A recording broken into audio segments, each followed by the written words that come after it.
எல்லோரும் எப்படி இருக்கீங்க? இன்றைக்கி நம்ம பார்க்க போகிறது வந்து சம்பா ரவையை வச்சு ஒரு உப்புமா. இதுக்கு வந்து நான் 1 கப் சம்பா கோதுமை ரவை எடுத்து வச்சுருக்கேன்.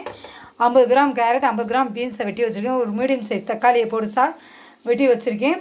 ஒரு பெரிய வெங்காயம் சீச்சு வச்சுருக்கேன். காரத்துக்கு தகுந்த மாதிரி பச்சை மிளகாய், நான் ஒரு 3 பச்சை மிளகாய் கீறி வச்சுருக்கேன். கொஞ்சமாக இஞ்சி, ஒரு இனுக்கு கருவேப்பிலை, கொஞ்சமாக கொத்தமல்லி இலை, 1 ஸ்பூன் கடுகு உளுந்தம்பருப்பு, கொஞ்சம் கடலைப்பருப்பு ஒரு 1/2 ஸ்பூன் எல்லாத்தையும் சேர்த்து இது பண்ண போகிறோம். முதல்ல வந்து நான் கொஞ்சம் நெய் விட்டு இதை வறுத்து எடுத்து வச்சுக்கிற போகிறேன்.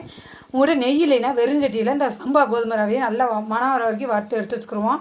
அதான் இந்த உப்புமாவுக்கு வந்து நல்லா மணமாக டேஸ்ட்டாக இருக்கும். இப்போ எப்படி பண்ணலன்னு பார்த்துட்டு வந்துடலாமா ஃப்ரெண்ட்ஸ்?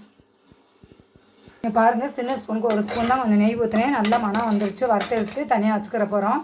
ஒரு 2 ஸ்பூன் கடலை எண்ணெய் விட்டு 1 ஸ்பூன் கடுகு உளுந்தம்பருப்பு, 1/2 ஸ்பூன் கடலைப்பருப்பு எல்லாம் போட்டு நல்லா வெடிச்சிருச்சு பாருங்கள். அடுத்து பெரிய வெங்காயத்தை சேர்த்து வதக்கலாம் ஃப்ரெண்ட்ஸ். அதுக்கப்புறமா பச்சை மிளகாவும் நல்ல இந்த வெங்காயம் வரலாம் பழங்கிடுச்சு. அதுக்கப்புறம் பச்சை மிளகாய், இஞ்சி போட்டிருக்கேன். அதில் கொஞ்சம் கருவேப்பிலையும் சேர்த்து நல்லா இது வந்து வதக்கிக்கிறணும். நீங்கள் பாருங்கள் ஃப்ரெண்ட்ஸ். அதுக்கப்புறம் கேரட்டு, பீன்ஸு, தக்காளி எல்லாமே நல்லா வதக்கியாச்சு. இதிலே நல்லா வெந்துடும். அதுக்கப்புறம் 1 கப் ரவை எடுத்துருந்தால் 3 கப் தண்ணி ஊற்ற போகிறோம். ஊற்றி டேஸ்ட்டுக்கு தகுந்த மாதிரி உப்பு போட்டு ஒரு 10 நிமிஷம் வந்து காய் வேறு வரைக்கும் வச்சுருக்க போகிறோம். இங்கே பாருங்கள், ஒரு 10 நிமிஷத்துலேயே காய் வந்து நமக்கு எடுத்து பார்த்தாலே தெரியும் காய்கறிகள் நல்லா வெந்துருச்சு. இப்போ இந்த ஸ்டேஜில் ரவையை போட்டு நம்ம கிண்ட போகிறோம்.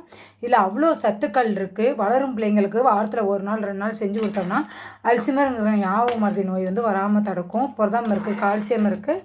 நான் வந்து அடிக்கடி கிச்சடியாவோ ஒரு பாயாசமாவோ ஒரு புட்டாவோ இதை வந்து நான் செஞ்சு கொடுத்துட்ருக்கேன். இது மாதிரி நீங்களும் பண்ணி பாருங்கள். பெரியவங்களுக்குமே சர்க்கரை நோய் உள்ளவங்களுக்கு கூட வராமல் தடுக்கும், இதயத்தை பாதுகாக்கும்.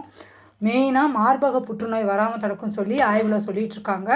நம்ம வந்து இந்த சம்பா ரவை கோதுமையை அடிக்கடி வாரத்தில் 2 நாள் 3 நாள் உணவில் சேர்ப்போம் ஃப்ரெண்ட்ஸ். எனக்கு தெரிஞ்ச தாக்கல்களை வந்து ஃப்ரெண்ட்ஸ் உங்களோட வந்து ஷேர் பண்ணிக்கிறேன்.